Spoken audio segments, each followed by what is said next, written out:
మాట రాశాడు కదండి. ఇప్పుడు దావీదుకు ఎవరు సహాయకుడు అమ్మా? దేవుడే సహాయకుడు. అలాగే మనకు కూడా ఎవరు సహాయకుడు చెప్పండి? దేవుడే సహాయకుడిగా ఉంటారు. నీ నా జీవితంలో ఎవరు సహాయకుడిగా ఉండగానే అనుకున్నాను, దూరం వెళ్ళిన తర్వాత మధ్యలో నువ్వు వదిలిపెట్టే ప్రమాదం ఉంది. కానీ దేవుని యొక్క సహాయం అంతం వరకు ఉంటుంది అంటాడు కదండి. అందుకే రాస్తూ కింద ఉంటాడు, ఏమంటాడంటే నా ప్రాణము నిన్ను అంటి వెంబడించుతున్నది, నీ కుడి చేయి నన్ను ఆదుకున్నది. సహాయం ఎలా ఉంటుందంటే ఆదుకునేటట్టుగా ఉంటుంది, విడిచిపెట్టేదిగా ఉండదండి. మధ్యాంతరంగా వదిలిపెట్టే సహాయం కాదు మన దేవుని సహాయం. కుడి చేయి పట్టి ఆదుకునేటట్టుగా. కుడి చేయి పట్టుకొని ఆదుకుంటే ఎంత నెమ్మది వస్తుందో మనం చెప్పండి. అర్థమైంది. మన చిన్నపిల్లలు ఏం చేస్తాం? చేయి పట్టి దగ్గర తీసి చక్కగా ముందు పెట్టుకుంటాం, పాలిస్తాం, పోషిస్తాం కదా, హక్కున చేర్చుకుంటాం. అంటే ఆ తండ్రికి కుమారుడుకున్న అనుసంధాన్ని ఆ ప్రేమ ద్వారా వాడు వ్యక్తపరుస్తాడు. అలాగే దేవుని యొక్క సహాయం ఎలా ఉంటుందంటే కుడి చెయ్యి పట్టి ఆదుకుంటుంది. దేవునికి స్తోత్రం కలుగుతుంది. అది మనం ఏం చేయాలి చెప్పండి? నా ప్రాణం నిన్ను అంటి వెంబడించుచున్నది అంటాడు. తర్వాత నీ కుడి చెయ్యి నన్ను ఆదుకుంటున్నది అంటాడు. ఎప్పుడైతే మనం కూడా దేవునితో అంటి పెట్టుకుని ఉంటామో అని అర్థం చేసుకోండి. నా ప్రాణము నిన్ను అంటి వెంబడించింది కాదు, అంటి వెంబడించుచున్నది అంటే ఎప్పటికీ కూడా నా ప్రాణం నీతోనే ఉంటుంది, నీతోనే ఉంటాను, నిన్ను అంటి వెంబడిస్తాను అనే అనుభవంలోనే రావాలి. అప్పుడు దేవుడు ఏం చేస్తారంట? ఆయన గురించి ఇప్పుడు ఆదుకొనుచున్నది. ఆదుకొంది వేరు, ఆదుకొనుచున్నది వేరు.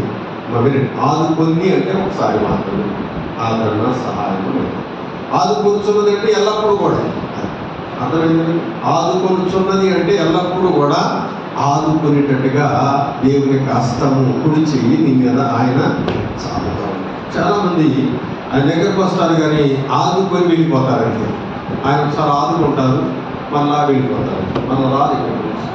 అదే మొన్న నేను సూర్యపల్లి ఉపవాస ప్రార్థన కూడిన శుక్రవారం నాడు పగల కార్యక్రమానికి వెళ్ళాను. చేపకున్నామంటే వెళితే ప్రార్థన అయిన తర్వాత ఒక ఇంట్లోకి వెళ్ళి ప్రార్థన చేశాను. వారికి కాలుకి ఆపరేషన్ జరిగింది.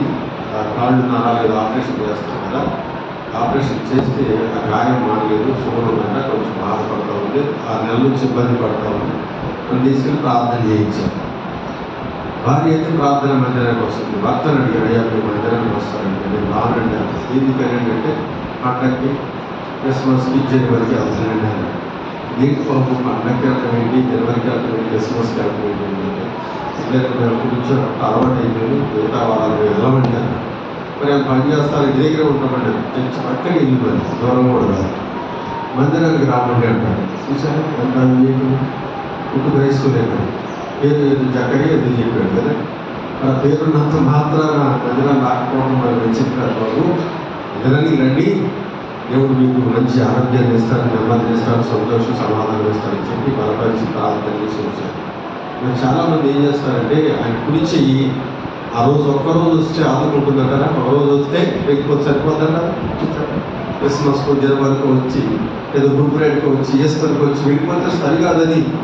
దేవుని నిత్యము ఆరాధన చేయాలి. దేవునికి స్తోత్రం కలుగుతుంది.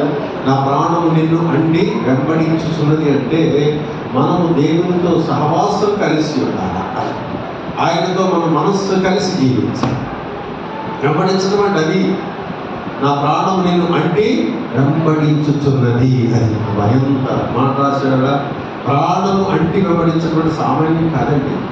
ఎప్పుడైతే మనం ప్రాణముతో ఆయనను అంటి వెంబడిస్తామో ఏం చేస్తుందంటే ఆయన కుడి చెయ్యి మనలను ఆదుకొనుచున్నది. అది దేవునికి స్తోత్రం కలుగుతుంది. ఒకసారి రాస్తాడు భక్తులు 18వ కీర్తన 16వ వచనంలో, యెహోవా దక్షిణ హస్తము మహోన్నతమాయను, సాహస కార్యములను చేయను. దక్షిణ హస్తం అంటే ఏంటి అర్థం? మాట్లాడుకోవచ్చు. దక్షిణ హస్తము అంటే కుడి చెయ్యి. కుడి చెయ్యి ఎందుకు వచ్చింది దక్షిణ హస్తానికి? ఇప్పుడు నేను తూర్పు వైపుగా నిలబడి ఉన్నాను. ఇప్పుడు నా కుడి చెయ్యి ఎప్పుడు ఏది ఎందుకు ఉంది చెప్పండి? మాట్లాడండి. దక్షిణ వైపు. అందుకే దీనిని దక్షిణ హస్తము అన్నారు. చెప్పండి, దీనిని దక్షిణ హస్తము. కుడి చెయ్యిని దక్షిణ హస్తం అని పేరు పరిశుద్ధ గ్రంథంలో రాశారు. దక్షిణ హస్తం ఏం చేస్తుందంట? సాహస కార్యాలు చేస్తుంది. దక్షిణ హస్తం ఎలాంటిదంట? మహోన్నతమైనది. దేవునికి స్తోత్రం కలుగును గాక. ఇప్పుడు ఈ మహోన్నతమైన దక్షిణ హస్తము సాహస కార్యాలను చేస్తుంది. ఏ కార్యాలు చేస్తుంది? పుట్టినది మొదలుకొని కుంటివాడైన మనుష్యుడు శృంగారం దేవాలయం దగ్గర కూర్చున్నాడు కదా, అవును కదా. వెంటనే పేతురు యోహాను వెళ్ళి వాడి కుడి చేయి పట్టి లేపగానే రాయబడిందట. ఏ చేయి పట్టి లేపాడు? కుడి చేయి పట్టి లేపగానే వాడు వెంటనే దిగ్గున లేచి నిలిచి నడిచి గంతులు వేసుకుంటూ వెళ్ళాడు. చదవండి అపొస్తలుల కార్యాలు 3:7 చదవండి. 3వ అధ్యాయం వారి కుడి చెయ్యి పట్టుకొని లేవనెత్తాడు. దేవునికి స్తోత్రం చెప్పండి. కుడి చెయ్యి పట్టుకొని లేవనెత్తాడు అంటే కుడి చెయ్యి మంచి ఉన్నతమైన స్థితిలో ఉన్న చెయ్యిని కుడి చెయ్యిగా నామకరణం చేశాడు. దక్షిణ హస్తం పెట్టాడు. దక్షిణ హస్తం మహోన్నతమైంది. ఈ కుడి చెయ్యిలో ఉన్న బలహీనత దేవుని సన్నిధిలో బలం పొందుతుంది. ఎవరికి స్తోత్రం కలుగుతుంది. పేతురు గారు యోహాను వెళ్ళాడు, అక్కడ కుడి చెయ్యి పట్టి వెంటనే వాడు దిగ్గుని లేచి నిలిచి నడిస్తూ గంతులు వేసుకుంటూ అక్కడికి వెళ్ళాడు. శృంగారమైన దేవాలయానికి వెళ్ళాడండి. ఆయన వెంబడించాడంతే, మన వెనక తిరగలేదు. లోపలికి వెళ్ళిపోయాడు. దేవుని స్తోత్రం చెల్లిస్తా ఉన్నాడు, ఆరాధన చేస్తా ఉన్నాడు, దేవుని మహిమపరుస్తా ఉన్నాడు. వాస్తవంగా బ్రతికిన వాడు, కుంటికాడు వాడు, కాళ్ళు బాగా నడవగలిగిన వాడు, కాళ్ళు వచ్చిన వాడు ఏం చేయాలి? గంతులు వేసుకుని ఊళ్ళో వెళ్ళిపోవాలి కదా, లేకపోతే స్నేహితుల దగ్గరికి వెళ్ళాలి. నా కాళ్ళు వచ్చింది బాబు, స్వస్థత వచ్చింది. కానీ ఏం చేశాడు? దేవాలయం వెళ్ళి దేవుని మహిమపరుస్తా ఉంటే ప్రజలందరూ అది చూసి దేవునికి స్తోత్రం చెల్లించారు. దేవునికి స్తోత్రం కలుగుతుంది. కుడిచి ఏం చేసింది? దేవుని సన్నిధిలో సాహసమైన కార్యాలు చేసింది. వాడు కుడి చేయి పట్టి లేపగానే వాడు బాగుంటాడు. పుట్టినది మొదలుకొని సుమా మా మధ్యలో వచ్చిన కుంటితనం కాదు అది. పుట్టినది మొదలుకొని కుంటివాడైన మనుషుడు ఎప్పుడు ఎక్కడ నడవలేదు. మోసకాలు చేతులు గలవాడు, అసలు సాధ్యం కాదు అది. కానీ యెహోవా దక్షిణ హస్తము సాహస కార్యాలు చేయడానికి పేతురు యోహాను దేవుడు బలపరిచాడు. దేవునికి స్తోత్రం. మనం ఎలా ఉంటామంటే దేవుని సన్నిధిలోకి వస్తాం కానీ ఆయనను వెంబడించే అనుభవంలోనికి రావట్లేదు. అందుకనే దేవుని యొక్క దక్షిణ హస్తానికి పక్షంగా కార్యాలు జరగట్లేదేమో. అంటి వెంబడించే అనుభవం ఏంటంటే చాలామంది నేను బాగా అంటి వెంబడిస్తున్నానని, దేవుడు అంటే నాకు ప్రాణం అండి, దేవుడు అంటే నాకు సహవాసం అండి, దేవుడు అంటే ప్రేమ అండి, ఆరాధన పోగొట్టుకోనండి, ఎప్పుడు కూడా నేను దేవుడిని విడిచిపెట్టానంటారు కదండి. మంచిదే కాదనట్లా. కానీ దేవునితో సహవాసం ఎంతవరకు ఉంది, ఎలా వెంబడించగలుగుతున్నాం? ఒకసారి పేతురు యేసుప్రభువు వారు చెప్పారు ఏమన్నారంటే, గొర్రెలను కాపర్ని కొడతారు, గొర్రెలన్నీ చెదిరిపోతాయి అని చెప్పారు. గొర్రెలు కాపర్ని కొడతారు, గొర్రెలన్నీ చెదిరిపోతాయి అన్నారు. వీరందరూ నా విషయమే అభ్యంతర పడతారని యేసుప్రభువు వారు చెప్పారు శిష్యులు గారు. అప్పుడు పేతురు ఏమన్నాడు? ప్రభువా, అందరూ అభ్యంతర పడిన మాత్రం నేను మాత్రానికి అందరూ అభ్యంతర పడతారేమో కానీ నేను మాత్రానికి అభ్యంతర పడనన్నాడు. అప్పుడు యేసుప్రభువు వారు ఏమన్నారు? ఆయన ఈ రాత్రి కోడి కూయక మునిపే నీవు నన్ను ఎరగలని ముమ్మారు అబద్ధం అంటావన్నా.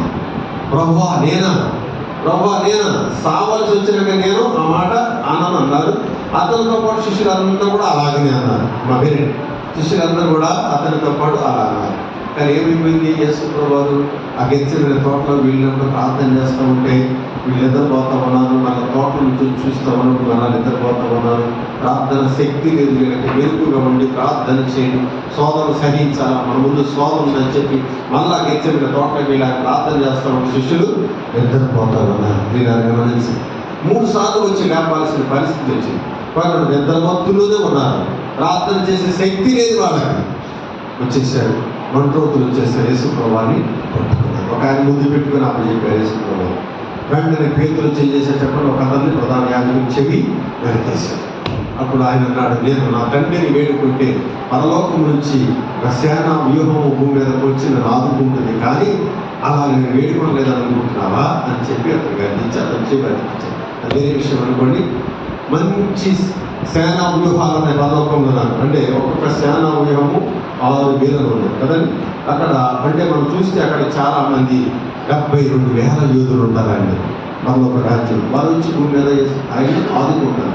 కానీ నా తండ్రి చిత్త ప్రకారం ఇలా జరగాలి, నేను అందుకనే వేడుకోలేదు అని చెప్పి పేతురుని గర్దించి చెప్పారు. మంచిది. మరి ఇప్పుడు 1 రోజులు పట్టుకున్నారు, యేసుప్రభువుని పట్టుకుని వెళ్తా ఉన్నారు. ఇప్పుడు పేతురు ఏం చేయాలి చెప్పండి? ఆయనతో పాటు ఉండాలి, ఆయన వెంబడించాలి, ఆయనతో పాటు సిలువ వరకు వెళ్ళాలి. అర్థమైందా మీకు?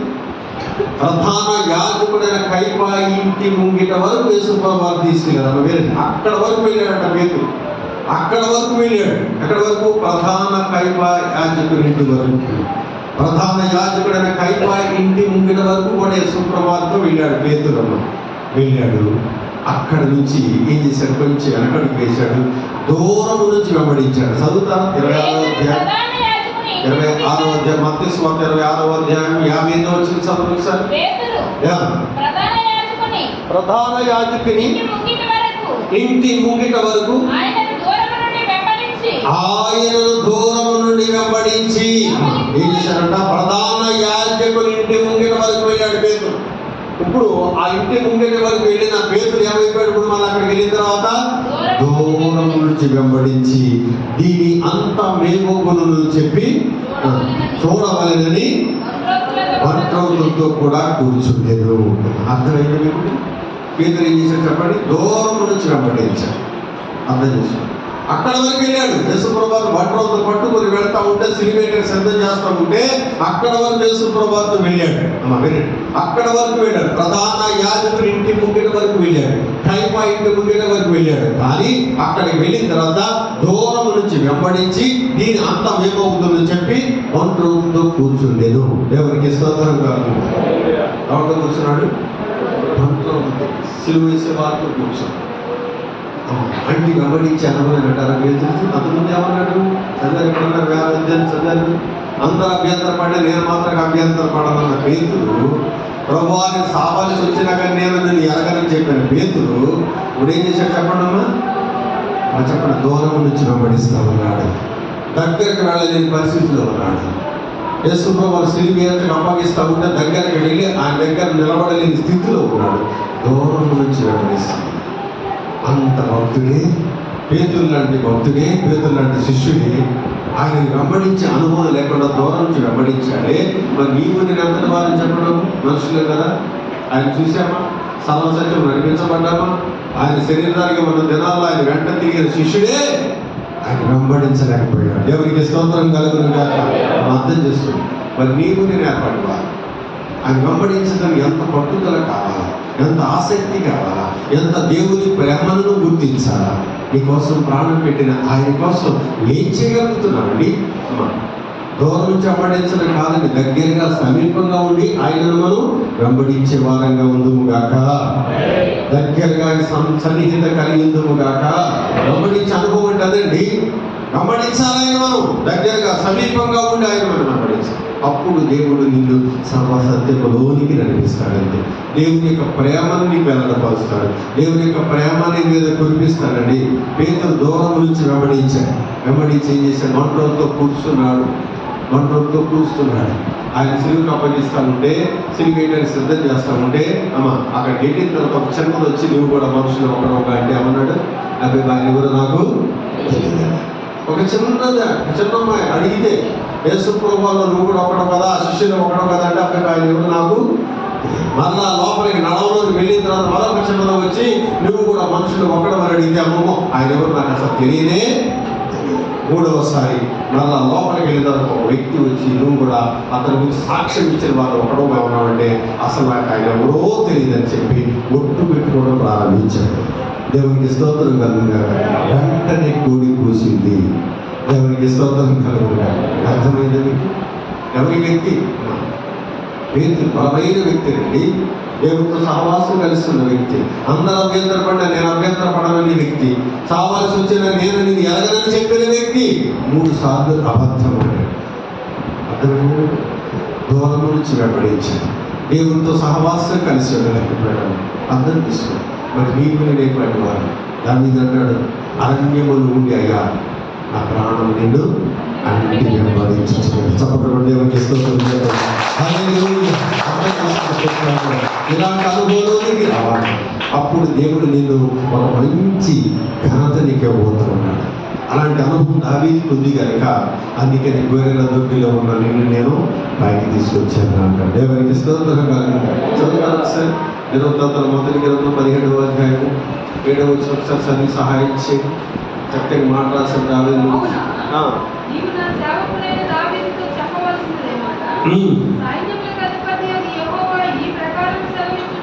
నీవు నా జనులైన ఇశ్రాయేలీయుల మీద అధిపతివై ఉండునట్లు గొర్రెల వెంబడి తిరుగుచున్న నేను నిన్ను గొర్రెల దొడ్డిలో నుంచి తీసుకొని నీవు వెళ్ళిన చోటునెల్లా నీకు తోడుగా ఉండి నిన్ను ద్వేషించిన వారిని నీ ముందర నిలువనీయక నిర్మూలము చేసితిని. లోకములో ఉన్న గనులకు కలిగిన పేరు నీకు కలుగునుగా అని చెప్పి దావీదుని దేవుడు బాధపరిచాడు. ఎందుకు ఆ మాట అన్నాడంటే, దావీదు రాజుగా అభిషేకించబడిన తర్వాత దేవుని యొక్క ఘనత దావీదుకి వచ్చిన తర్వాత ఏమన్నాడంటే, నీకు దేవుని యొక్క మందస్సము తెరల చాటున ఉన్నది, గుడారంలో ఉన్నది, మనమైతే మందిరాల్లో నివసిస్తూ ఉన్నాం, దేవతల మానంత కట్టబడిన స్థలం ఈ గృహంలో మనం నివసిస్తూ ఉన్నాం కనుక దేవునికి ఒక మందిరం కట్టాలని ఆలోచన చేసి నా తన ప్రవక్త దేవుడికి వచ్చి మాట్లాడుతున్నప్పుడు దేవుడు దావీదుతో మాట్లాడాడు. మందిరం కట్టడానికి వాళ్ళ కాదురా బాబు, నువ్వు కట్టాల్సిన పని కాదు. నేను అడిగానా, నా గుడారము దేవుని యొక్క నా మందస్సము దేవుని యొక్క గుడారంలో ఉన్నదని, లేక తెరల చాటున ఉన్నది, లేకపోతే ఏదో నివాసంలో ఉన్నదని ఎప్పుడు అడగలేదు కదా. మీరైతే దేవదారు మాటలో కూర్చున్నారు, నివాసం ఉంటారు, ఎప్పుడైనా అడగలేదు. పైన చదువుకుని మీకు అర్థం అవుతుంది. నేను ఎప్పుడు అడగలేదు కదా. నువ్వు నాకు కట్టాలని ఆలోచన చేస్తున్నావు. నీకు నేను ఏర్పాటు చేసింది దేనికి? జనుల మీద అధిపతివై ఉండునట్లు అంతే. నా ప్రజల మీద అధిపతివై ఉండినట్టు నేను రాజుగా ఏర్పాటు చేసుకున్నాను అంతే. మందిరం కట్టడానికి కాదు నేను ఏర్పాటు చేసుకున్నాను. అర్థమైతే మందిరం కట్టడానికి కాదు నేను ఏర్పాటు చేసుకున్నాను. ఘనత ఇచ్చింది, ఘనత కట్టే గొప్ప పేరు నీకు ఇచ్చింది ఎందుకో తెలుసా? జనుల మీద అధిపతివై ఉండినట్లు. దేవునికి స్తోత్రం కలుగును గాక. కానీ దావీదు ఏం చేశాడు చెప్పడం? ఎప్పుడైతే రాజుగా అభిషేకించబడ్డాడో, ఇదిగో దేవుని యొక్క మందస్సు తెరల చాటున ఉన్నది, గుడారంలో ఉన్నది అని చెప్పి ఆలోచన చేసి నా తాను ప్రవక్త దగ్గరికి వచ్చి నేను ఒక మందిరం కడతానన్నాడు. మనమైతే దేవదారు మనంత కట్టబడిన ఇళ్లలో నివాసం ఉంటున్నాం, దేవుని యొక్క మందస్సమేమో తెరల చాటున ఉన్నది, గుడారంలో ఉన్నది, అలా ఉండటం మంచిది కాదని చెప్పి అని నాతానుతో చెప్తే, నీ మనసుకు చెప్తే చేయమన్నాడు నాతాను ప్రవక్త. కానీ దేవుడు మళ్ళా నాతానుతో మాట్లాడాడు. నేను దావీదుతో మాట్లాడు, నువ్వు కట్టడానికి కాదు రాజు చేసింది, నేను మందిరం కట్టాలని కాదండి. ఏం చేశాడు చెప్పండి? నా జనుల మీద అధిపతివై ఉండినట్లు. దేవునికి స్తోత్రం కలుగును గాక. అంతే, దేవుడు అప్పచెప్పిన బాధ్యత ఆయన చేయాలి. లోకం ఒక సంగతి ఉంది కదా, ఒక్క పెత్తనం ఇది కూడా పిల్లలు మాట్లాడుకుంటే మాట్లాడలేదు. ఒక్క పెత్తనం ఏది మాట్లాడలేదు. తెలవదా? తెలుసా? తెలవదా? పురుషులు గారు తెలుసా ఏం చేసినారు? ఒక్క పెత్తనం ఎందుకు దానికి ఎందుకు ఆ పెత్తనం చెప్పండి? అది గొడుగు మోసే పని దానికి కదా, అర్థమైందా? ఒక్క పెత్తనం ఏం చేసిందట? గాడి ఎలా చేసిందట? అమ్మ చెప్పండి. యజమానుడు ఆగాహాయిగా నిద్రపోతూ ఉంటే ఆ రోజు యజమాని ఇంట్లోకి దొంగలు వచ్చి అంత సొమ్మంతా దోసుకొని వెళ్ళిపోతా ఉన్నారు. అర్థమైందా? సొమ్మంతా దోసుకొని వెళ్ళిపోతున్న కుక్క ఏం చేస్తుంది? హాయిగా పడుకొని నిద్రపోతుందట. ఎందుకో బాబా రాత్రి దానికి అన్నం పెట్టలేదేమో, దానికి పడుకుంటూ వచ్చింది యజమాని మీద. యజమాని మీద కోపం వచ్చాడు దానికి కూడా, పడుకుని హాయిగా నిద్రపోతుంది. దానికి గాడి చూసి, అయ్యో మా యజమాని సొమ్మంతా దోసుకొని వెళ్ళిపోతున్నారు, ఓకే మారట్లేదు, యజమాని నేను కూడా సేవ చేసేదాన్ని కదా అని చెప్పి మారడం ప్రారంభించింది. ఏం చేసింది? గోడ పెట్టి కాలు నటాలి తర్వాత మూడింటికి. చెప్పండి, యజమాని నిద్ర భాగం అయిపోయింది. వెంటనే లేచి ఏం చేశాడు? కప్ప లేచేసి దూదియా ఇప్పుడు ఏంటి చెప్పి గౌరవం తలహా ఎవరు చేయాల్సిన పని? అది చేయాల్సింది. ఏం చేసింది? గాడి చేసింది. ఇప్పుడు దావీదు ఏమంటున్నాడు? దావీదు రాజుగా చేసింది మందిరం కట్టాక. మరి ఏంటి చెప్పండి? నేను ఆలోచన ఘనత రావాలని ఇంకా ఎక్కువగా ఆలోచన చేశాడు. నేను ఒక మంచి మందిరం కట్టి నా పేరు దాని మీద చెప్పుకోవాలనుకున్నాడేమో, దాని యొక్క ప్రతిష్ఠ చేయాలనుకున్నాడేమో, కానీ అది మంచిది కాదనుకున్నాడు. దేవుని ఉద్దేశం అది కాదు. నా జనుల మీద అధిపతివై ఉండినట్లు గొర్రెల దొడ్డిలో ఉన్న నిన్ను, గొర్రెల వెంబడి తిరుగుతున్న నిన్ను నేను రాజుగా చేశాను. అది మాత్రం అంతే.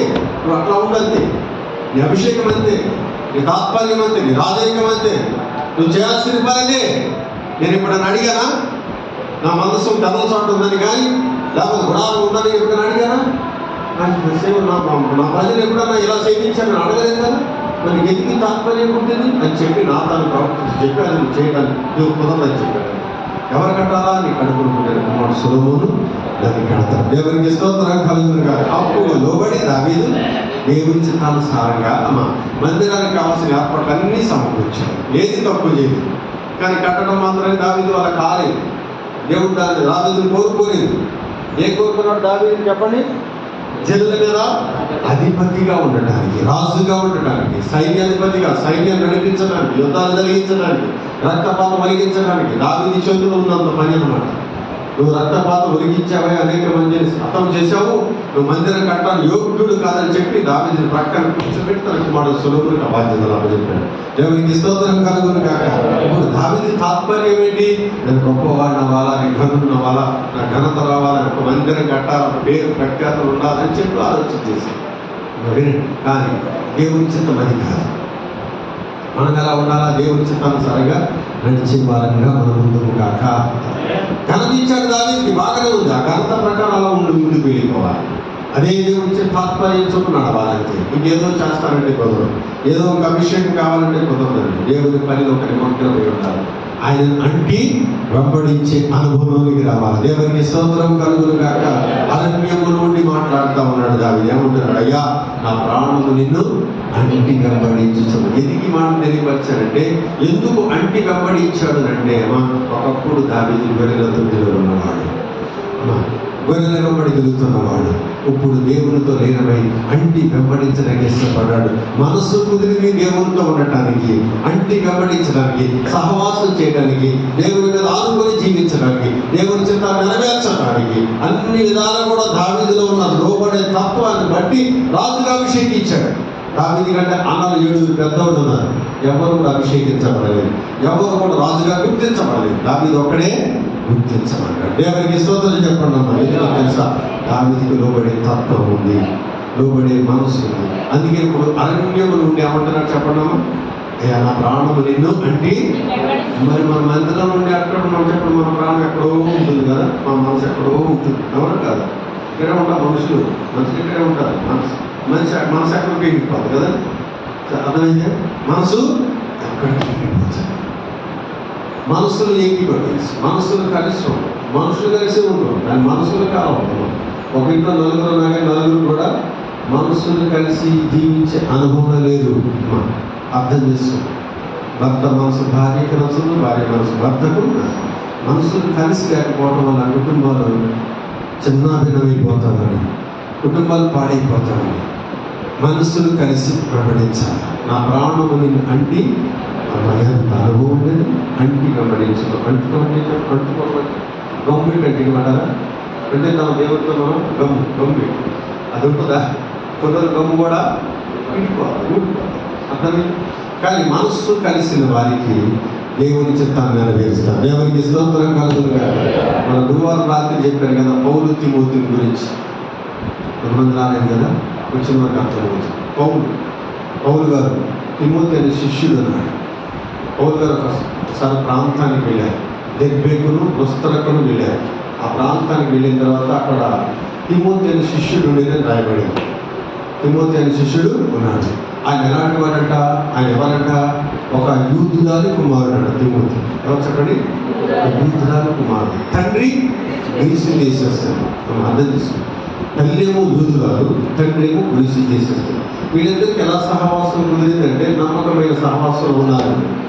ఇప్పుడు ఈ తిమోతి అనే శిష్యుడు ఎలా ఉన్నాడంటే, అక్కడ లుస్త్రలోను ఇకోనియాలోను తన సహోదరుల వలన మంచి పేరు సంపాదించాడు. లుస్త్రలోను ఇకోనియాలోను తన సహోదరుల వలన మంచి పేరు సంపాదించాడు. ఎవరు? తిమోతి అనే శిష్యుడు. అలాంటి మంచి పేరు సంపాదించుకున్న తిమోతి దగ్గరికి పౌలు గారు వెళ్ళి, తిమోతి, ఇది పలానా యోధా ప్రాంతానికి మనం వెళ్ళాలి, ఎందుకంటే నాతో పాటు నువ్వు రావాలా అని చెప్పి పౌలు గారు కోరి శిష్యుడని తిమోతిని వెంట పెట్టుకొని వెళ్తాకి ఇష్టపడితే, అక్కడ యోధా ప్రజలు ఉన్నారు. అక్కడికి నువ్వు ఎలా రావాలంటే నీ తండ్రి గ్రీసు దేశస్థుడు కనుక నువ్వు సున్నతి పొందాలని అడిగాడు. ఎవరికి చెప్పండి? నువ్వు సున్నతి చేయాలి. యూదులు సున్నతి పొందిన వారిని మాత్రమే చేర్చుకుంటారు. నీ తల్లి యూదురాలు కాదంటున్నా, కానీ తండ్రి గ్రీసు దేశస్థుడు కనుక నువ్వు నాతో పాటు రావాలని కోరాడు పౌలు గారు. కోరిన వెంటనే తిమోతి రావడానికి ఇష్టపడ్డాడు, వెళ్ళడానికి ఇష్టపడ్డాడు. కానీ ఇప్పుడు ఏం చేసుకోవాలి తిమోతి చెప్పండి? సున్నతి చేయించుకోవాలి. సున్నతి చేయించుకోవాలంటే కష్టమే కదా. అందరూ ఒప్పుకుంటారా? మాట్లాడండి. ఎంతకాలం మందిరం కొంత బాప్తిజం తీసుకోవడం కాదులేని అట్లా మరి అట్లే సున్నతి కూడా అంతే. అప్పటికప్పుడు తీసుకునేది కాదు. అది చాలా తీర్మానం ఉండాలి, దాంట్లో బలపరచడాలి, ఆత్మీయంగా ఉండాలి, దేవుని కోసం బ్రతకాలి. సున్నతి అంటే అలా ఉంటుందన్నమాట. అర్థమైందా? సున్నతి లేకపోతే సహవాసం కలవదు. సున్నతి లేకపోతే బియ్యం అందుకోవడం కుదరదు. ఎక్కడుంది బియ్యం అందుకోకూడదని? యాకోబు కుమార్తె దేనా ఆ దేశంలో ఉన్న స్త్రీల చూడటానికి వెళితే హామెరు కుమారుని షెకెము ఏం చేశాడు చెప్పండి? దేనాన్ని బలవంతంగా సైనించి ఆ దేనాన్ని చేసుకుంటాను అంటాడు. మరి హామెరు ఇష్టమే, షెకెముకి ఇష్టమే. కానీ యాకోబు కుమారునికి ఇష్టం కాలేదు దేనాన్ని ఇవ్వడానికి. ఎందుకు ఇష్టం కాలేదంటే మాకు బియ్యం అందుకోవాలని సున్నతి చేయాలని అడిగాడు. ఎవరు?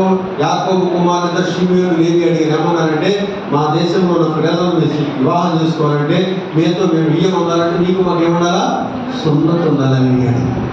అప్పుడు హామెకి ఇష్టమైంది, షెకెముకి ఇష్టమైంది. ఎందుకంటే వాళ్ళు ఇద్దరు ఇష్టపడ్డారు కనుక ఆ దేశ ప్రజలతో మాట్లాడారు. ఏమన్నారంటే అదే ప్రజలైనా ఇదిగో పలానా యాకోబు గారంట కోలాహలంతో వచ్చాడు, గొర్రెలు మేకలు కోసం చాలా సంపద ఉంది అతనికి, చాలా పేరు ప్రఖ్యాతి కలిగిన వాడు. మన దేశంలో ఉంటే చాలా మంచి వ్యాపారం చేసుకుంటాడు, మనం వాళ్ళతో కలిసి సహవాసం చేయొచ్చు, వాళ్ళు మనతో కలిసి సహవాసం చేస్తారు, మన పిల్లలు వాళ్ళకి వచ్చు, వాళ్ళ పిల్లలు మనం చేసుకుని చాలా సంపద ఉంది వాళ్ళ దగ్గర అని చెప్పి ఆమె మాట్లాడితే ఆ దేశంలో ప్రజలు ఇష్టపడ్డారు. కొంత దేనికి?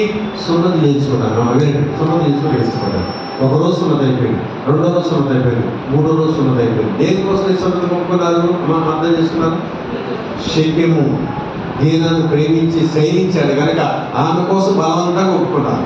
3 రోజులు సున్నతి జరుగుతూ ఉంటే దేశంలో ప్రజలందరూ బాధపడతా ఉన్నారు. అయ్యి బాబోయ్ లేకపోతే పనికి వచ్చేసింది, ఆమె కోసం మనం సున్నతి పడాల్సి వస్తుంది బాధపడతా ఉంటే అప్పుడు షిమియోను లేవి లేచి కత్తులు తీసుకుని వెళ్ళి ఆ దేశంలో ప్రజలు కొంతమంది పురుషులు చంపేశాడు, షెకెము కూడా చంపేశాడు.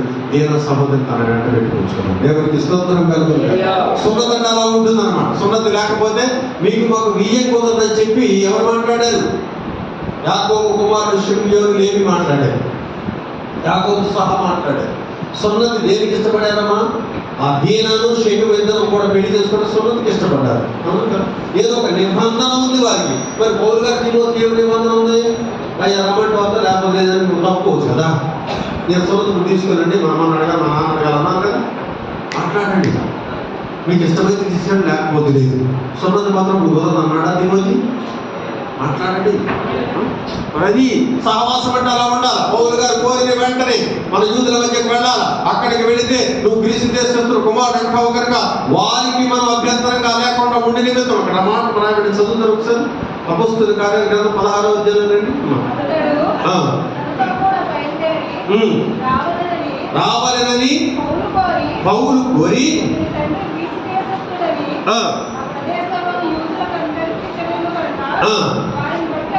వారిని బట్టి అతనిని తీసుకొని అతనికి సున్నతి చేయించాడు. దేవునికి స్తోత్రం కలుగును గాక. ఎవరిని బట్టి? అక్కడ యూదులను బట్టి. నువ్వు గ్రీసు దేశస్తుల కుమారుడు కనుక అక్కడ నాతో పాటు నువ్వు వస్తే వారిని బట్టి నువ్వు సున్నతి చేయించుకోవాలని అంటే తిమోతి చేసిన వెంటనే సున్నతి చేయించుకున్నాడు. దేవునికి స్తోత్రం కలుగును గాక. అది అర్థమైందా? ఇప్పుడు పౌలు గారికి తిమోతికి ఎంత అనుసంధానమైందో చూడడం, ఎంత మనస్సు కలిసిందో చూడండి, శిష్యుడిగా ఉండడానికి ఎంతగా ఏకీభవించాడో చూడండి. దేవునికి స్తోత్రం కలుగును గాక. వెంబడించడం అంటే అది, అంటుకోవడం అంటే అదండి. అర్థం చేసుకుని అంటి వెంబడించడానికి తిమోతి ఇష్టపడ్డాడు, అంటి వెంబడించడానికి సున్నతి చేసుకున్నాడు, అంటి వెంబడించడానికి తిమోతితో కలిసి సహవాసం చేయడానికి తిమోతి ఇష్టపడ్డాడు, పౌలు గారు ఇష్టపడ్డారు. ఇద్దరు ఇష్టపడి వారి యొక్క జీవన యాత్ర కొనసాగింపజేస్తా ఉన్నారు. ఆ యోధ ప్రాంతానికి వెళ్ళి అక్కడ పరిచయం చేస్తా ఉన్నారు. చేస్తా ఉంటే ఏం జరిగిందో చూడండి. వారు ఆయా పట్టణంలో ద్వారా వెళుచు పెద్దలను నిర్ణయించిన విధులను కైకొనుటకు వాటిని వారికి అప్పగించిరి కనుక సంఘములు విశ్వాసముందు స్థిరపడి, అక్కడ సంఘాలంట విశ్వాసముందు స్థిరపడి అనుదినము లెక్కకు విస్తరించుచుండెను. దేవునికి స్తోత్రం కలుగును గాక. లెక్కకు విస్తరిస్తామని విశ్వాసముందు స్థిరపరచబడ్డాడు, లెక్కకు విస్తరిస్తామని. ఎందుకు తెలుసా? పౌలు గారితో సహవాసం కలిసి ఉన్న తిమోతి యొక్క అనుభవాన్ని చూడండి. తీర్మానం చేసుకున్నాడు, సున్నతి చేసుకున్నాడు, ఇష్టపడ్డాడు. పౌలు గారు వెంటడానికి ఇష్టపడ్డాడు, పౌలు గారితో సహవాసం చేయడానికి ఇష్టపడ్డాడు, పౌలు గారితో ఉండడానికి ఇష్టపడ్డాడు. ఒక మంచి శిష్యుడిగా పేరు పొందాడండి. అంటి వెంబడించటం అంటే. తర్వాత ఈ తిమోతిని గురించి ఒక మాట రాస్తారు. ఫిలిప్పీయులకు రాసిన పత్రిక 2వ అధ్యాయము 19వ వచనంకి వెళ్తే చక్కని మాట రాశారు. ఈ క్షేమము తెలుసుకొని ధైర్యము తెచ్చుకొను నిమిత్తము తిమోతిని శీఘ్రముగా నీ యొద్దకు మేము పంపుచున్నాను. ప్రభువైన యేసునందు నిరీక్షించుచున్నాను. నీ క్షేమము విషయమై నిజముగా చింతించువాడు అతని వంటి వాడు ఎవడు నా యొద్ద లేడు. దేవునికి స్తోత్రం కలుగును గాక. ఎంత నమ్మకంగా పనిచేసాడు తిమోతి. మీ క్షేమము విషయమై చింతించేవాడు నా యొద్ద అట్లాంటి వాడు లేడు. ఫిలిప్పీ సంఘాన్ని గురించి రాస్తా ఉన్నాడు పౌలు గారు. అలాంటి వ్యక్తి తిమోతి అండి. సంఘ క్షేమం విషయమై చింతించేవాడుగా ఉన్నాడు తిమోతి. మీ క్షేమం విషయమై చింతించేవాడు అలాంటి వాడు నా యొద్ద ఎవడనూ లేడు.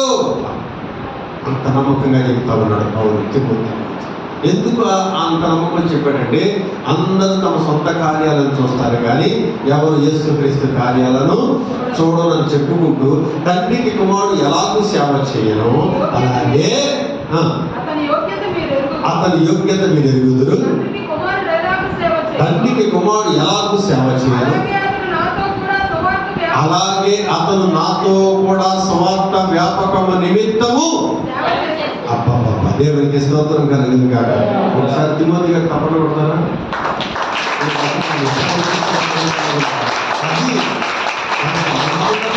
తండ్రికి కుమారుడు ఎలాగూ సేవ చేస్తాడో అలాగూ నాకు సువార్త వ్యాపకము నిమిత్తం సుమా ఇంకా వేరే పని నిమిత్తం కాదు. తిమోతి పౌలు గారు సహకరించింది. సువార్త వ్యాపకము నిమిత్తము నాతో పాటు అంతగా పనిచేశాడు.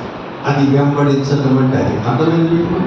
అంత వెంబడించే అనుభవానికి రావాలి. దేవునికి స్తోత్రం కలుగును.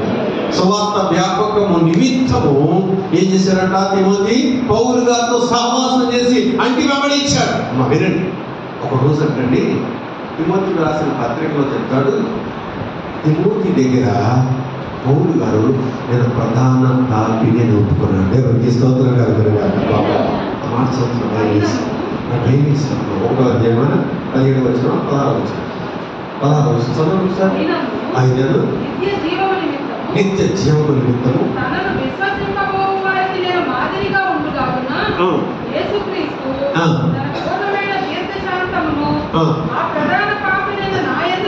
ఆ ప్రధాన పాపినైన నాయందు కనపరచు నిమిత్తం. దేవునికి స్తోత్రం చెప్పండి. చాలా ఆ ప్రధాన పాపి నేను ఒప్పుకున్నాను. ఎవరు? పౌలు గారు. పౌలు గారండి ఎవరి దగ్గర? తిమోతి దగ్గర ప్రధాన పాపిని ఒప్పుకున్నాడు. ఈ మాట చదువుతున్న భయం వేసి చాలా చింతించారు, చాలా దుఃఖపడ్డాను. పౌలు గారు లాంటి విద్వాంసుడు ఒక శిష్యుడి దగ్గర ప్రధాన పాపిని ఒప్పుకున్నాడంటే ఎంత సహవాసం కలిసి ఉన్నాడు తిమోతి. ఆలోచించాడు. పౌలు ఎంత నమ్మకంగా పరిచయం చేశాడో చూడండి. పౌలు గారిని ఎంత సహచర్యంగా ఉన్నాడో చూడండి. స్వార్థ వ్యాపకము నిమిత్తం అంట తండ్రికి కుమారుడు ఎలా సేవ చేస్తాడో అలాగే నాకు సేవ చేస్తున్నాడు. సంఘం అంతటి విషయంలో చింతించేవాడు అతని కంటే నా అర్థం ఎవడు కూడా లేడు. అలాంటి వ్యక్తి తిమోతి. దేవునికి స్తోత్రం కలుగును గాక. ప్రధాన పాపిని ఒప్పుకున్నాడు శిష్యుడి దగ్గర పౌలు గారు.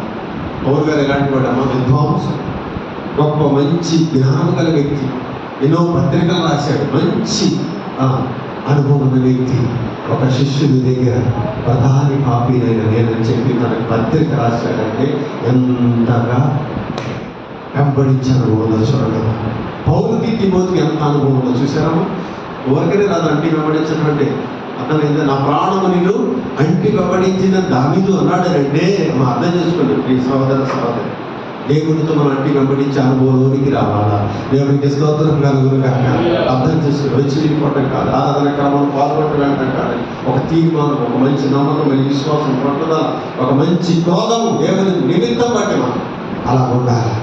అర్థం చేసుకుని పౌలు గారికి ఉన్న తీర్మానము, పౌలు గారికి ఉన్న ఆశ, పౌలు గారికి ఉన్న సేవా పరిచర్య భారం అంతా కూడా తిమోతి వహించాడు. దేవునికి స్తోత్రం కలుగును గాక. ఒక సహచరుడుగా యవనస్తులైన తిమోతి అమ్మ అర్థం చేసుకున్నాము ఎంత వ్యాపకము నిమిత్తం పనిచేశాడు చూడండి.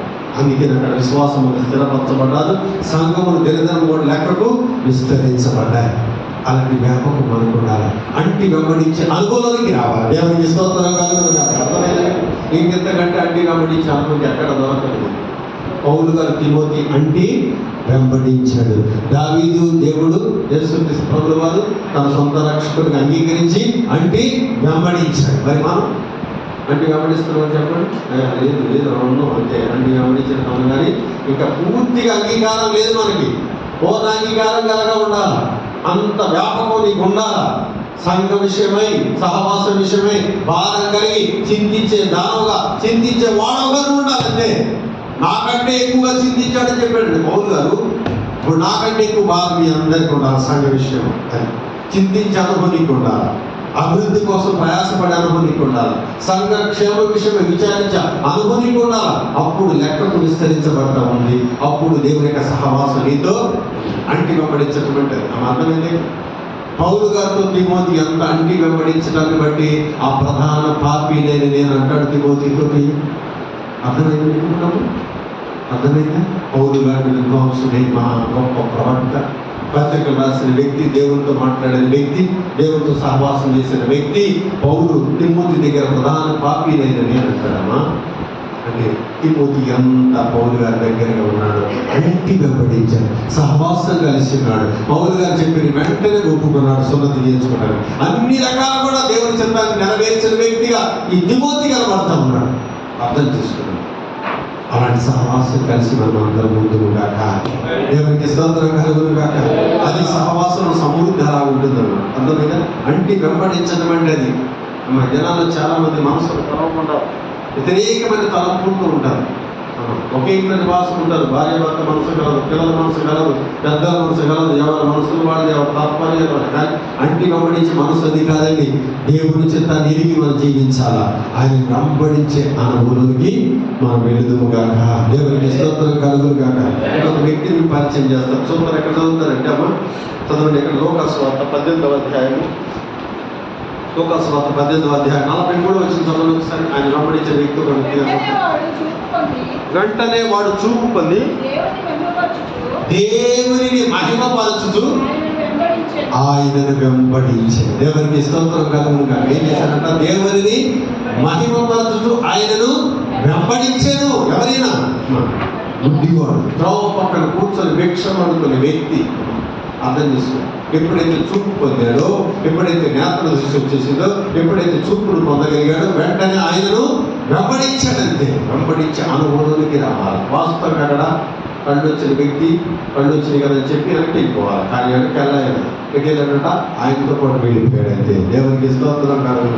వెంబడించడం అంటే అది మనం అర్థమైందా?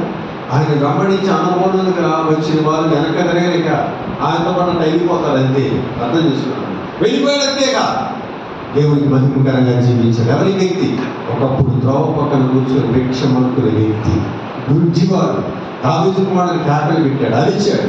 అక్కడ శిష్యులు అందరూ గర్తించారు. ఎవరు కూడా ఆగడం బాబు అన్నాడు. అయినా కానీ ఆగలేదని ఇక మరి ఎక్కువగా కేకలు పెట్టాడు. యేసు ప్రభువు నిలబడ్డాడు. వాళ్ళు తీసుకురండి అన్నాడు. తీసుకొచ్చిన తర్వాత బాబు నేను నీకేం చేయాలని కోరుతున్నావా అని అడిగాను. ఆయన నేను చూపు పొంద కోరుతున్నాను అంటే వెంటనే ఆయన మన చూపు చూపు పొందు అన్నాడు. అయితే వెంటనే చూపు వచ్చేసింది.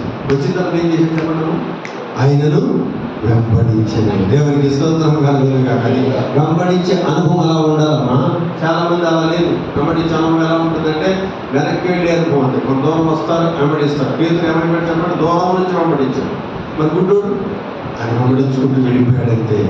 తిమోతి పౌలు గారితో సహవాసం కలిసి వెంబడించాడు. మరి గుడ్డోడు ఆయన వెంబడించాడు. ఇంకొక వ్యక్తిని పరిచయం చేశాడు. రాజుల మందిర గ్రంథం 19వ అధ్యాయం 19 వచ్చిన చదవండి సార్.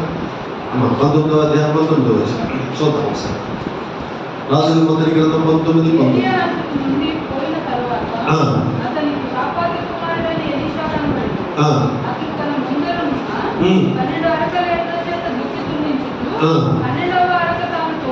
తోలుచున్నాడు.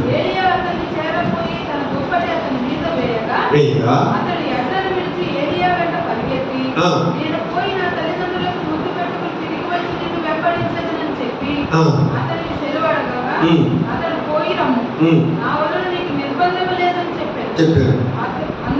అందుకని అతన్ని విడిచి కాడి అట్లను తీసి వధించి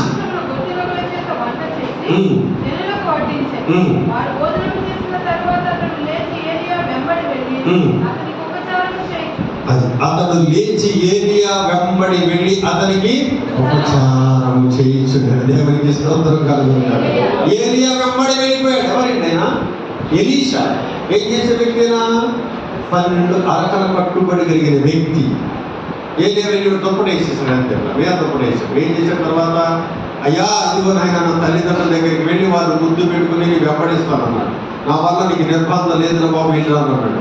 వెంటనే ఇంటికి వెళ్ళాడు. ఎవరో ఎలీషా. వెళ్ళిందంత గొత్తి నగర చేత వంట చేసి ఆ ఎడ్లను ఏం చేసి ఉదయింపజేసి మళ్ళీ అయ్యగారు ఏం చేస్తాం మళ్ళీ వచ్చి నాకు అదనాలు వస్తుందేమోనని. అది అర్థమైందా మీకు?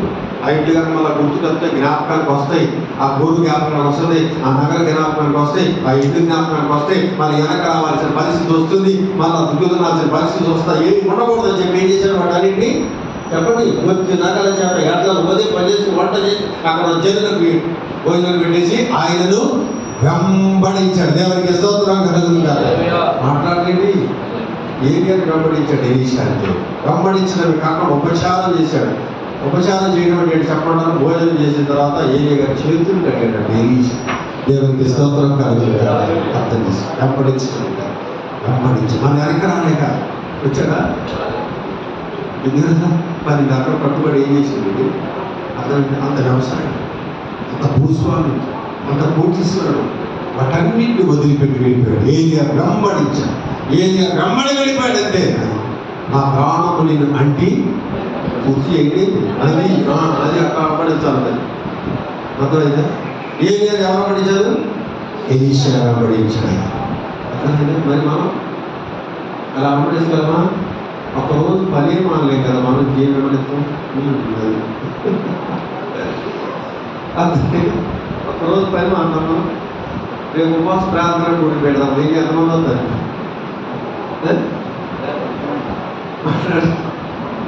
అవుతారు సౌండ్ కరగట్లా.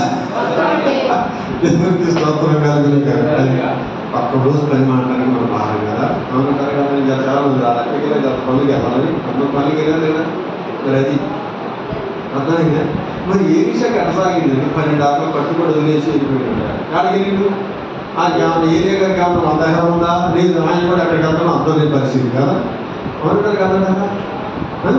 బాధ చేత తన మోకాంసంలో కొంగు పెట్టుకొని చచ్చే బాగుంది అంటున్నాడు. ఏరియా సావు బ్రతుకులోకి వెళ్ళిపోయాడు ఏరియా గారు. అర్థమైంది?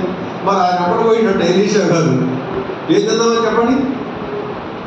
ఏం చేద్దామనండి? అది మంచి పేరున్నప్పుడైనా లేకపోతే ఏదన్నా మంచి సహవాసం కలిసి ఉన్నతమైన స్థితి ఆయన దగ్గరికి వెళ్తే పలుకుతుంది అనుకుంటూ వెళ్ళిన ప్రయోజనం. కానీ అట్లా లేదు కదా. ఎలీషా ఏలియా వెంట వెళ్ళి ఉపచారం చేశాడు. దేవునికి స్తోత్రం కలుగుతుంది. మనం ఇంకా బలహీనతలోనే ఉన్నాం. మనం ఇంకా శక్తిహీనతలోనే ఉన్నాం. మనం ఇంకా బలం పొందుకోలేకపోతున్నాం. ఇంకా దేవుడి కోసం మనం ప్రయాసపడలేకపోతున్నాం. అర్థం చేసుకున్నాం. కొన్ని సహవాసాలు ఉంటాయండి. అర్థం చేసుకుని కొన్ని సహవాసాలు మీరు ఏం చూస్తూ ఉంటారు? అసలు ఎంత ప్రార్థనకి కసిగా ఉంటారో అక్కడ ప్రార్థన కూడికంటే ఆ నాలుగు ఆటోలు వేసుకుని వెళ్ళిపోతారు. చక్కగా సహవాసం కలిసి ఉంటారు. మరి మనం బలవంతంగా అసలు ఆటోకి రమ్మన్నా రావట్లేదు కదా. వచ్చారు ఆటోకి లేదు. ప్రార్థన కొద్దిగా పెట్టలేదు. మీరు అందరూ అడిగాయా ప్రార్థన పెట్టండి, ఒక ప్రార్థన పెట్టండి అందరూ అడిగితే పెట్టలేదు. ఎందుకు వచ్చిన పని నాకు మాత్రం చెప్పండి. మిమ్మల్ని ఇసుకించడమే అవుతుంది అనిపించింది నాకు. నిజంగా భారం అవుతుందా మీకు? మీ మీద భారం పెడుతున్నానేమో అనిపించింది. అంటే అర్థం చేసుకోండి. దేశంలో దేవుని సన్నిధిని వెంబడించడం మన సామాన్యం కాదు. ఆయనతో సహవాసం యొక్క సామాన్యం కాదండి. మనకున్న భారాలు వదిలిపెట్టాం, మనకున్న పనులు వదిలిపెట్టాం, మనకున్న జ్ఞాపకాలు వదిలిపెట్టాం, మనకున్న ఆలోచనలు వదిలిపెట్టాం. దేవునితో మనసు కలిసి ఉండడానికి ఇష్టపడలేము. అంతే. అర్థం చేసుకోండి. సరే దేవుని చిత్త నెరవేర్చే వారికి సహవాసం కలిసి ఉండలేము. అంతే. ఏలియా వెంట వెళ్ళిపోయాడు. ఎలీషా పరుగు వెళ్ళిపోయాడు. మరి వెనక్కి తిరగలేదండి. తిరిగాడా? తిరగల. ఆత్మను పొందుకున్నాడు. దేవుని అభిషేకం పొందుకున్నాడు. అంతే. ఏముంది ఏలియా దగ్గర? ఏమీ లేదు. ఏలియా దగ్గర ఆయనే బాధలోకి వెళ్ళిపోయాడు. తర్వాత ఆయనే వేదంలోకి వెళ్ళిపోయాడు. ఆయనే చనిపోతే మంచిది అనుకున్నాడు ఏలియా.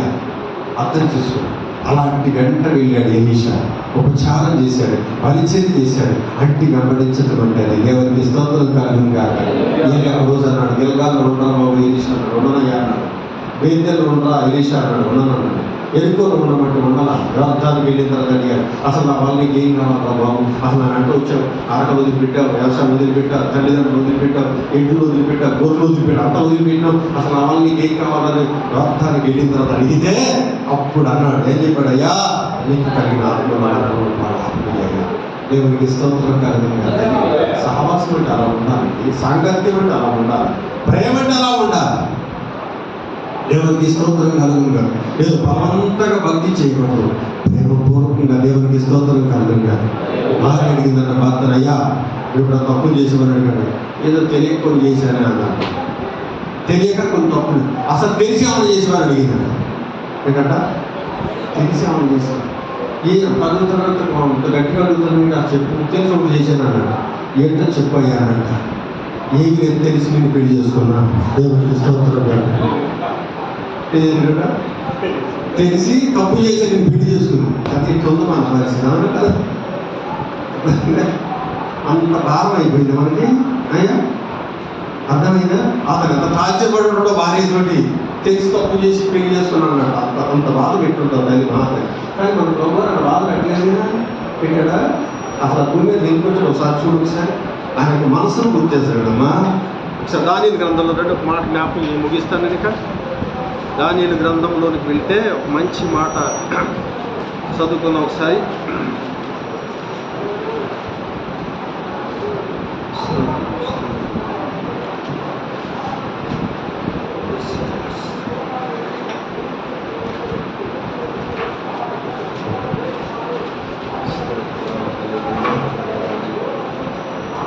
అర్థం చేసుకుంటే ఎక్కడ చదువుతారు? దానియేలు గ్రంథం 9వ అధ్యాయము. ఆయన భూమి మీద ఎందుకు వచ్చిన మాట దానియేలు భక్తుడు రాసిన మాట మనం చదువుకుంది. 24 వచ్చిన చదువు. తిరుగుబాటును, మాన్పుటకును, పాపమును నివారణ చేయుటకును, దోషము నిమిత్తము అది ప్రాయశ్చిత్తము చేయుటకును. ఆయన దేనికి వచ్చాడట? తిరుగుబాటును మాన్పడానికి వచ్చాడట. రెండవది పాపము నివారణ చేయడానికి వచ్చాడట. మూడవది దోషము నిమిత్తము ప్రాయశ్చిత్తము చేయడానికి భూమి మీదకి వచ్చాడు. దేవునికి స్తోత్రం కలుగును గాక. ఆయన భూమి మీదకి వచ్చాడు అనేది అన్నమాట. ఏం చేశాడు చెప్పండి? తిరుగుబాటు మాన్పడానికి వచ్చాడు ఆయన. రెండవది పాపాన్ని నివారించడానికి వచ్చాడు. మూడవది దోషాన్ని ప్రాయశ్చిత్తం చేయడానికి. ఎంత విలువైన కార్యాలు జరిగించడానికి భూమి మీదకి ఆయన వచ్చినట్లుగా దానియేలు భక్తులు ద్వారా చక్కటి లేఖనం రాయబడి. దేవునికి స్తోత్రం కలుగును గాక. అర్థం చేసుకున్నామా? అందుకే ఆ తిరుగుబాటు స్వభావం లేకుండా ఎలీషా ఏలియా వెంట వెళ్ళాడంతే. వెళ్ళాడు కానీ వెనక తిరిగాల. ఎప్పుడు తిరుగుబాటు మాట్లాడాలి. ఇప్పుడు మాట్లాడేది ఎప్పుడైనా ఏలియా ఎలీషా కానీ మనం వచ్చిందా? ఎప్పుడైనా తిరుగుబాటు వచ్చిందా? వస్తే అతరా చెప్పరేంటి? గెలగాలు ఉండబట్టి ఉంటాను కదా, తిరుగుబాటు వెళ్ళిపోయినట్టు వెళ్ళిపోయి నేను ఎక్కడ ఉంటున్నట్లు కదండి అంట. బేతేలు ఉండా తిరుగుబాటు ఉంటాడు కదా. లేదు. ఎవరికి స్తోత్రం కలుగును గాక. అర్థం చేసుకున్నాడు. సహవాసంలో ముందుకు వెళ్ళడానికి ఇష్టపడ్డాడు అంతే. అంత వరకు ఏ ఆలోచన వెళ్ళిపోయేంత వరకు కూడా ఎలీషా అట్లాగనే నిలబడ్డాడండి. అది బంధుత్వం, అది ప్రేరణ, అది అంటి వెంబడించడం అంటే అలా ఉండాలి. దేవునికి స్తోత్రం కలుగును గాక. పౌలు తిమోతి ఎలా ఉండాలి? అలా ఉండాలి లేదా? మనం కూడా అలా ఉన్నామా లేదా? మాట్లాడు ఉండేటట్టు లేదు. ఏంటి నాకు అర్థం కావట్లేదు. ఉండేటట్టు లేదు. దేవునికి స్తోత్రం కలుగును. అలా ఉండాలని చెప్పండి. దేవునికి స్తోత్రం కలుగును గాక. అలా ఉండే వాళ్ళు 2 చేతులు పైకి తెలుసుకోమని చెప్పండి. హల్లెలూయా. దేవునితో సహవాసం కలిసి ఎందుకు గాక. ఏలియా అంటి వెంబడించిన ఎలీషా వలె ఉందుము గాక. పౌలు వెంబడించిన తిమోతి వలె ఉందుము గాక. యేసయ్య వెంబడించిన గుడ్డివాడు వలె ఉందుము గాక. చదవలు అయిపోయిందండి. దేవునికి స్తోత్రం. గుడ్డోడు అయిపోతుంటాం మనం. గుడ్డోడు బాగుపడండి. వెంబడించండి లేదా? అది అట్లా వెంబడించాలి. దేవునికి స్తోత్రం కలుగును గాక. అలాంటి ఆధిక్యత మనం అందరం పొందుకొని దేవునితో ఏక మనసు కలిగి జీవించుదాం. నా ప్రాణము నిన్ను అంటి నీ కుర్చీ నన్ను. ఎప్పుడైతే దేవుని మనం అంటి వెంబడిస్తామో ఆయన కుర్చీ ఏం చేస్తున్నాడమ్మా? ఆదుకుందా. సున్నది అంటే ఎప్పుడు మీకు అంత మనం చచ్చిపోయినప్పుడు కూడా ఆదుకుంటాం. ఆదుకుంది అంటే ఒకప్పుడు మాత్రం ఏదో పండగ నాడు, పబ్బం నాడు, అంతే వచ్చి వెళ్ళిపోయేవాళ్ళు ఉన్నారు కదా, ఆడ మాత్రం ఆదుకుంటుందండి. కానీ ఎప్పుడు దేవుని అంటే వెంబడించామో నీకుంటే ఎప్పుడు ఆదుకొనుచున్నది. దేవునికి స్తోత్రం కలుగును గాక. అలాంటి అనుభవాలు నింపబడదు కాక. ఏలియాని అంటి వెంబడించిన ఎలీషా వల్ల మనం అందరం ఉండాలా? పౌలు గారిని వెంబడించిన శిష్యుడైన తిమోతి వల్ల ఉండాలా? యేసయ్యని వెంబడించిన గుడ్డివారు వల్ల ఉండాలి. అట్లాంటి వెంబడించే అనుభవం మనం ఉందాం. పేతులు దూరం నుంచి వెంబడించిన వారు ఏం చేస్తారు చెప్పండి? పేతులు దూరం నుంచి వెంబడించిన దీని అంతం ఏమవుతుందో తెలదా? నన్ను పట్టుకుంటారా బాబు, సిలివేస్తారా, కంటి చేత నెరవేర్చబడాలా, నేను సిలువలో విగ్రహం శోధించబడాలి, రక్తాన్ని కాస్త సమాధి చేయబడాలి, మనం లేచి వెళ్ళిపోతాం మీకోసం అంతా అని చెప్పి అన్నారు కదా శిష్యులు. అంతమేమవుతుందని గ్రహించడం ఏంటండి? దీని అంతమేమవుతుంది? బండ్లతో కూర్చోవడం ఏంటి? పేతులు ప్రతిపక్షంగా కూర్చోండి. దేవునికి స్తోత్రం కలుగును గాక. అంటే వెంబడించే అనుభవం అది కాదండి. అంతం వరకు యేసయ్యని వెంబడించడం అంటే ప్రాణంతో సహా పెట్టే బాధగా ఉండాలి. అంటే ఏరియా వెంట ఎలీషా వెళ్ళాడంటే ప్రాణం పెట్టండి ఇస్తున్నాడు. వెనక్కి తిరిగి రాలేక ఎట్ల వైపు చూడాలి, నాగల వైపు చూడాలి, వద్ది వైపు చూడాలి, తల్లిదండ్రుల వైపు తల్లిదండ్రులు ముద్దు పెట్టుకున్నాడు. అది వెళ్ళిపోతాను అంటే ఎందుకు అతను బాబు తండ్రి అడిగినట్టు లేదు, ఈయన వాళ్ళు వచ్చినట్టు లేదు. దేవునికి స్తోత్రం కలుగును గాక. అంత వ్యవసాయం వదిలిపెట్టింది కదా, మనం వదిలిపెడతామా? అర్థం చేసుకుని వదిలిపెట్టగలమా? దేవుని కోసం ఏదైనా త్యాగం చేద్దామా? చేయలేమా? అంతే. మనుషులమైన మనం అపనమ్మకం అవిశ్వాసం ఇంకా దిగదారిపోతామని దేవుని కోసం త్యాగం చేసే దానం కలిగి ఉండాలంటే రేపటి రోజు మనమే కాదు, ఏమైపోతుందో మనకు తెలియని పరిస్థితి. కానీ దేవుని కోసం మనం బ్రతకగలిగితే అంతవరకు సాక్ష్యాన్ని కాపాడుకుంటే దేవుని సరే స్థిరపరచబడదువు గాక. అంటి వెంబడించి అనుభవం నడిపించబడదువు గాక. నా ప్రాణము నేను అంటి వెంబడించి నీ కుడి చేయి నన్ను. ఎప్పుడైతే మనం అంటి వెంబడిస్తూ ఉంటామో, వెంబడించి సున్నది అంటామో, ఎప్పుడు ఆయనతో పాటు మనం సహవాసం కలిసి ఉంటామో ఆయన కుడి చేయి మనం ఎప్పుడు కూడా ఆదుకొనుచున్నది. ఎప్పటికి ఆదుకుంటాం. అలాంటి కృప దేవుడు మనకు అనుగ్రహించిన ప్రార్థన పరిశుద్ధంగా ఉన్నాం. దేవుడు చిన్న వాక్యం దీవించును గాక.